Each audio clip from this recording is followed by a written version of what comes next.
What's up everyone, my name is Cam, I'm a certified dog nutritionist, founder of the Dog Nutritionist, and this is my dog food review of Royal Canin Hypoallergenic food, the dry and the wet food recipes.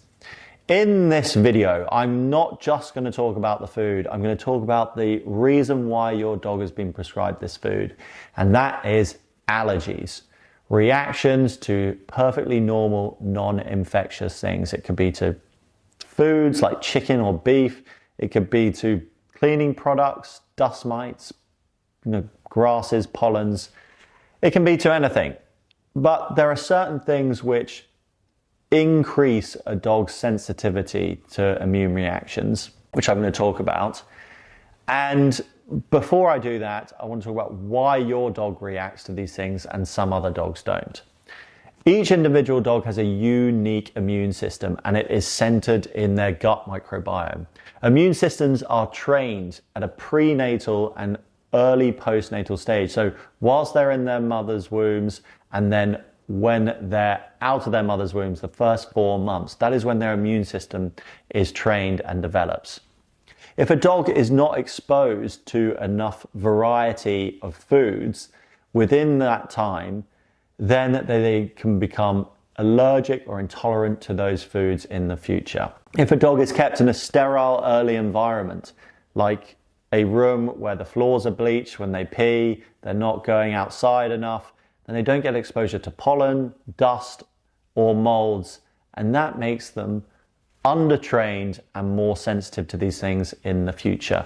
The immune system is in the gut. The composition of the gut, the way that it's trained, helps to, or doesn't help, it determines the reactions they're going to have.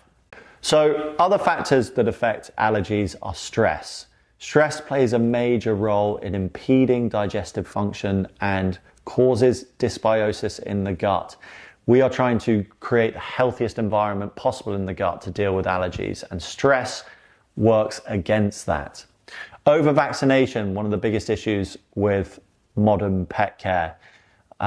In the article I've linked in the description, you can read more about that, but over-vaccination can cause hypersensitivity and allergies.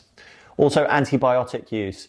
Antibiotics literally destroy the gut microbiome. So all that training that's gone on as a puppy can be wiped out. And if you don't properly expose the dog to fresh foods soon after or during antibiotics, it can lead to allergy-like symptoms in the future.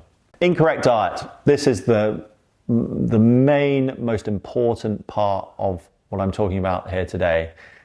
If your dog isn't getting a fresh food, balanced diet, then that retraining of the immune system, nourishing the gut as it should, so that we can teach it to deal with these different things, will never happen. If the gut isn't healthy, sensitivity will go through the roof, and then your dog's miserable, which is no good.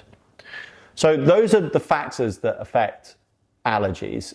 Many of them are things out of your control, like how they were treated as a puppy. But some of those things aren't, like the diet that you choose. And does this diet work to help your dog's allergy symptoms? No. In the Royal Canin dry food, we have rice, hydrolyzed soya protein isolate, animal fats, hydrolyzed poultry liver, beet pulp, minerals, soya oil, fish oil. So I don't know, there's too much variety of proteins in here. Animal fats, fish oils, like too many different animal protein and fat sources. You really need to be specific with what's going on with your dog's recipes to be sure of what works and what doesn't. No fresh foods, too high in rice, low quality protein sources. I just don't see how in any world this could be a beneficial food for a dog that needs the nourishment, desperately needs the nourishment of fresh foods. In the wet food, pea starch, hydrolyzed soya protein concentrate, sunflower oil refined, poultry byproducts. Again, I think it's so hard to know what the right thing to do is when your dog has an allergy, because the desperation you feel when you see them in a load of discomfort, it's so hard. And so you'll do basically whatever's thrown at you to help your dog. But this food that's been thrown at you is so far from what you need to do to help your dog the best way you can. Simple, fresh food diets made from ingredients that work for your dog, using probiotics to help retrain the immune system, reducing exposure to the environmental allergies whilst you work on their diet is how you deal with their issues. If you want to learn more, please get onto the website, get the Hypoallergenic Nutrition Guide and Recipe ebook, which will help you identify a diet that works and works to keep your dog happy, healthy, not itching, not pooing everywhere, and not going to the vets regularly. Use that information. I hope you found this video helpful, and yeah, thanks for watching.